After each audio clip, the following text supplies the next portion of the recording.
You want to be a high achiever or attract high achieving clients? Do these three things. Hey, it's Tim Shurr, and if you are struggling to get the kind of clients that you're looking for, or if you want to be a super high achiever and you feel like you're stuck in some way, maybe it's financially, maybe you're procrastinating, maybe you feel like you're dealing with imposter syndrome, maybe you feel like there's some invisible block that's holding you back and you're not sure what it is, I want you to know that everybody goes through that, right? This isn't something unique or special that you're going through. This is kind of the game when it comes to being successful. Now, I have learned over the years from working with very high level people that are the top in their industry that high achievers tend to think differently than everybody else. And I would say that maybe 3 to 5% of the population are super high achievers. Everybody else falls somewhere else in between or below that, I guess, in the 97% percentile. So what we want to do is we want to model success. We want to model what successful people do, right? So if you know somebody that's a really good cook and you want to be a really good cook, then you're going to watch what they do. You're going to notice how they prepare. You're going to follow their recipes. If you start changing the recipes, then you're not going to get the result that they are getting. And a lot of us go through life fumbling around and changing the recipes because we want to feel special, or we don't want to be told what to do, or we feel like it's not going to work, so we panic, and that just messes up the recipe. So there are three things that high achievers do consistently. They are implementers, they are completionists, and they love feedback. Right? These are the three things. So they are implementers. What does that mean? That means that they take action. They are constantly taking action. When someone calls up and they're interested in private coaching, I've got people who are not going to do anything. They're just looking for information. And so they just call up and they're asking, how does this work? Or what's this like? And how much does it cost? High achievers have already been on the website. They've already investigated. They've already done their homework. They don't need to answer questions like that. But people that aren't doing their homework, that just want someone to do it for them, those are the people that don't have any success and they never sign up. Then you have the people that are in the middle. They are the tire kickers. They're the people that want to do this, but they're super afraid that it's not going to work out for them. And you can hear it in their language. Well, how long does it take? And what if it doesn't work? And do you have a guarantee? And what if I do this and then all of a sudden, I sabotage myself? They have more pain associated to actually taking action than they do to changing their life, right? So they feel worse about taking action because they're afraid that they're just going to mess it up, because they have this deep fear that they're not going to be good enough, they're going to get ripped off, and it's not going to work out anyway. And those unconscious beliefs are what are sabotaging them to begin with. And so sometimes they move forward, sometimes they don't, and they end up wasting a lot of time. High achievers, they already did their research. They call up, they just want to know how it works. And then they want to get a feel if they have a connection with you, because they trust their gut instincts, and then they're going to go for it. And they don't ask about guarantees, and they don't ask if it's going to work, because in their mind, they have assumed full responsibility. I'm going to make this work. I'm going to squeeze every amount of knowledge or wisdom or strategy or tactics out of this relationship that I can get, because that's what I'm investing in. I'm investing in tools. I'm investing in knowledge. I'm investing in self-awareness. I'm not expecting you to fix me. No one's going to come in and fix me or save the day. In fact, I ain't broken to begin with. I'm just looking to figure out how to get some new tools and get things going. And so they're implementers, because they get started. They're self-motivated.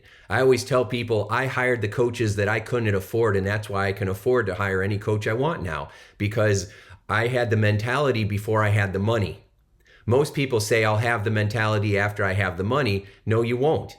You'll be the same way. If you're not generous before you have money, you won't be generous when you have money. If you're not giving a homeless person $1 now, you're not going to give them $10, $100, or $1,000 when you have $1 million. You think you will, you tell yourself that, but you won't, because if you're not doing it now, you're not going to do it then. These are just excuses that we make up inside. So you've got to be the person who takes action even when you're scared, right? Just because people are successful doesn't mean they don't get scared. I have lots and lots of Fortune 500 CEOs or A-lister clients who were really scared about something that was going to happen, but they're not making it that there's something wrong with them. They're like, you'd be scared too if you had $500 million on the line, right? And so I'd be like, yeah, that would be a little unnerving. And so unnerving, right? And so So everybody deals with fear. It's just, how do you deal with it? You can't be courageous without fear, because that's not courage. You got to be afraid and do it anyway to be courageous. Okay, so you got to be an implementer. You also have to be a completionist. That's number 2. The second trait of a high achiever is they finish what they start. You've got to finish what you start. So many people get started, but they don't finish. It's like digging for oil in your backyard, and you dig a 1-foot hole, and then nope, there's no oil there. So you move over and you dig a 1-foot hole. There's no oil there. So you dig another one. By the end of the day, you've got a whole bunch of 1-foot holes. You're dirty, you're tired, you're exhausted. You don't have any oil, right? And you're like, well, I guess there's no oil. Even though there is, you didn't dig deep enough. You got to pick one hole and dig down deep, deep, deep. One hole deep, deep, deep. So like in a coaching business, right? I'm in the personal development space. So I'm unlocking people's brains. I'm showing them how to use the power of their mind to either rid themselves from the traumatic experiences and unconscious beliefs of their past, or to help them take it to the next level because they're thriving and they just want more momentum or fulfillment or life balance because they put it all into their business, but now their marriage is suffering, or their kids' relationship, or their health is suffering, or they developed a bunch of other bad habits to they're now keeping them stuck. And so they just want to remove that so they feel more happy and fulfilled so that they can live longer and enjoy the success and the life that they've created. And so regardless of where you're at, they know that they've got to finish what they start. And if you are constantly digging these 1-foot holes and you're not drilling all the way down, then it's because you're jumping around. So for example, maybe you decide, well, I'm going to start a practice, and then I'm going to get a certification, and then I'm going to write a book, and then I'm going to be a public speaker, and then I'm going to start doing social media, and then I'm going to start writing a blog, and then I'm going to do a newsletter, and then I'm going to have a podcast. And now they're spread so thin. These are all 1-foot holes. And most people, especially when you're starting out as a solo entrepreneur, you're trying to do all of that on your own, which means that you're giving everything 10% instead of one thing 100%, which means that you're not getting anywhere. And if you feel like you've been working at this a long time and you're still in the same spot, and you keep thinking, at my age, I should be way farther down the road than I am, or how come all these other people have this success and I don't, I'm smarter than they are, right? Or whatever other story we tell ourselves. Even if it's true, if you're not using the strategies, then you're not going to get if you're not following the recipe, you're not going to get the outcome that you're looking for, right? So we've got to make sure that we finish what we start. The second reason why we have to finish what we start is for feedback, and that's actually number 3. Remember, I said you're going to be an implementer. You have to get yourself to take action. You've got to be a completionist. You got to be the one who finishes what you start, and then you got to love feedback, right? People are afraid of failure. There is no failure. There's feedback. It's just you do this, you get this. You make a correction on the fly. You do this, now you get this better outcome. Okay, that works. Now I learned. You want to be a wisdom collector. You always want to be learning. Well, if you're not being a wisdom collector, that means that you're going to be afraid of feedback, and then you don't want feedback, so you're going too fast, or you're not listening to people, or you're flat out rebelling, or you're not taking action because you don't want to fail to begin with, so you just keep yourself stuck so that you don't feel stuck, which makes no sense, right? It's like bashing your head into a wall because you don't want to get a headache. This just doesn't make any sense. So instead, what makes sense is that you take action, you get feedback. One of the reasons why people hire coaches is because they want feedback about themselves faster. They want to collapse time frames. When you have money, time is your biggest commodity, right? Wealthy people are spending money to save time. And people who struggle financially are always wasting their time to save money. So they're doing it in the exact opposite way.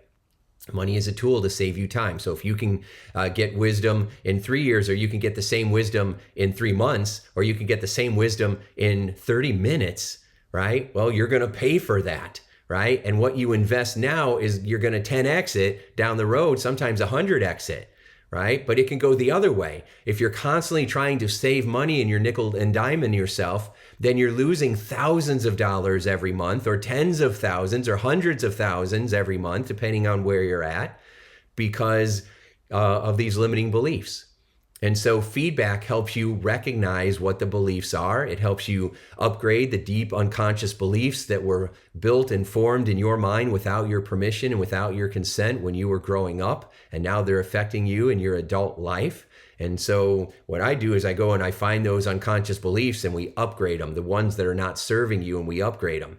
And everybody's got them. I don't care who you are and where you're at and what's going on in life. Everybody's got these unconscious beliefs that they usually don't know are there. That's why we call them unconscious, right? So you want to be a wisdom collector, which means that you've got to get started, you've got to take action, you've got to follow through, you got to stay with something for at least 6 months, and that's all you do for 6 months straight. That's all you do, and then you figure out where the gaps are and what you don't know, and then you get the training, or you hire somebody, or you develop the skill set to be able to close that gap. And now you'll always have that wisdom. Money will come and go. If you're super successful, people will say you're not a real entrepreneur until you've lost $1 million, right? Because that means that you're out there and you're playing the game and you're on the field and you're taking the risks, right? You are all in.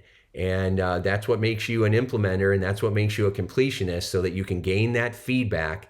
And then as you do this, you start to talk differently to yourself. You start to think differently. I came from a small town growing up, so it made me small-minded. I had to get around bigger thinkers, and I had to pay to get in rooms to be around these bigger thinkers. And then I started becoming a bigger thinker.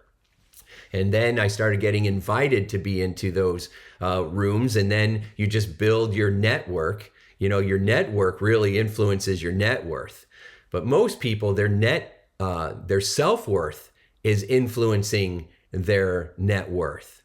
And high achievers don't think that way, right? And so there's so many differences in here, and I became a student of it because I started out with all the anxiety and insecurity and imposter syndrome and fear and no money and no discipline, and I didn't believe in myself, and I was terrified of public speaking, and I was told by teachers that I was a terrible writer, and so I just I didn't believe in myself, and I had to learn how to upgrade those beliefs. And then I hired coaches who said that this isn't a personality situation. These are all learnable skills, and you can learn how to do every one of these things. And that's what I did. And I started taking action like crazy. And then I started following through on stuff instead of getting distracted. I'm like, nope, I got to come back. Nope, I got to come back. And then when all of a sudden you start getting things like smartphones, they are just such distractions in our life. Then you have to learn how to push that away, right? So that you're laser focused on high priority activities that are going to move the needle the biggest and save you the most amount of time and give you the biggest learnings, because money comes and goes, time you can't get back, and that wisdom that you collect is wisdom that you always have forever. So those people that lose $1 million come back and make $2 million or $10 million because they still had all the wisdom. They just went in and played the game again. And so when you keep playing and you keep having this growth mindset and you keep loving the journey of growing and winning and having fun and realizing that winning isn't always about succeeding, sometimes winning is just having a great learn. And sometimes those learns can be painful, but you can learn how to feel comfortable in uncomfortable situations. And I think that's true emotional freedom. A lot of people who are struggling financially think that money is going to give you freedom. That is not going to do it for you. You might feel a little bit better, but then you're going to be afraid that you're going to lose it. And then the fear comes right back, right? And then you start spending more money because you have more money. Now you find yourself broke at a higher level. And now you're doing the same thing again. And you keep going in the same circle, thinking that money is going to give you safety, and money isn't what does it. It's your beliefs. It's the relationship you have with yourself, the relationship you have with God. This is what gives you inner peace. And people are thinking, no, if I have more money, if I have more house, if I have more muscles, if I have the perfect partner, if I have, it's all external. We have to develop our strength from inside. And that's what high achievers do. And that's why they're high achievers, because they love the journey, because they know that it's about loving and giving. And then once you have attained your success, then it's about empowering your team and building other leaders and helping them succeed. At first it was all about me being on the stage and winning awards and getting on TV and all that stuff. Now I've done all that. So now I've done all that, right? So a lot of times it's like, well, what's next? What do I do next? And is this all there is? And people start to feel empty. But like Tony Robbins says, the secret to living is giving. Right? And he probably picked that up from Buddha or someone else. And so, right? Jesus was all about love yourself and love your neighbors. You don't have to like them, but you got to love them, right? Because you're sharing love out into the world. And when you do that, that's what comes back and it fulfills you. So if you are wanting to take it to the next level, we upgrade the beliefs and then we figure out how do we help other people win. So I love making my students a success, not making, but helping them. They make themselves that way, right? So I love encouraging my clients and my students and giving them the support and the love and the tools and the strategies. And then I watch them excel, and then we upgrade their unconscious programming, because that's where we always start. And then all of a sudden they're implementing, they're following through, they're getting feedback, and they're crushing it. And that's what it's all about. So if you're already doing great, then go back to being brilliant in the basics and do these 3 and review and keep polishing it and say, how can I take that piece of it to the next level? How can I implement a little bit better? Or maybe I'm really good at taking action, but I need to slow down a little bit to make sure that I'm aiming at the right target instead of just go, go, go, right? Maybe you need to learn how to slow down, ready, aim, fire. But you're like, yeah, but my mojo is I'm always firing, which is great. That's how I get feedback, which is great. But there can be a lot of collateral damage that way. And what got you to where you are now isn't going to get you to the next level. Now you got to learn how to slow down. Instead of being like a floodlight, you're more like a laser beam. And then that's going to be more effective, not just for you. Remember, because it's not just about you. It's about the people around you, right? If you're super intense because you're the money guy, or you're the power boss, or you're the whatever you want to call yourself, right? Then you got to realize that you are affecting those around you. And if you want next level success, you got to help them with these qualities. You got to help them feel more focused, or at least you got to know yourself well enough to have other people in place so that maybe you shouldn't be the one doing the training. Maybe you shouldn't be the one who's doing the group huddles because you're just, running at a different gear. And you need to send them your love and your blessings, but you maybe shouldn't be the one that's in the front of the room because you might be stressing everybody out. Okay, so I had a powerful CEO tell me, right, he owns several companies, and he says, I'm running my team meetings, and I'm basically just waiting for them to shut up so I can tell them what I'm going to tell them to do.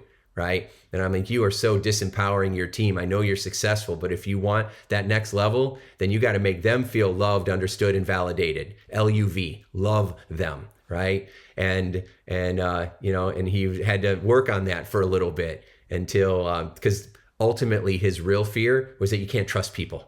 Right? That was the deep unconscious belief that he had. And when we upgraded that, it changed his connection with his team. It changed the connection he had with his wife and his second marriage. He changed the connection he had with his kids, which was not that great. And so they started to rebuild that. And it started making him feel, what's the word? Happy, right? Because if you got all this success and you've got the fancy cars and the houses and the vacations and you can eat whatever you want, you can wear whatever you want, at the end of the day, you want to feel happy. And if you don't, then what's it all for? What's the point of it all? More power, more control? For what? Right? So I can be happy. But if you're not getting the happiness, right, and you're not making anybody happy around you, then it's fake, right? And we don't want to be fake. We want to be authentic.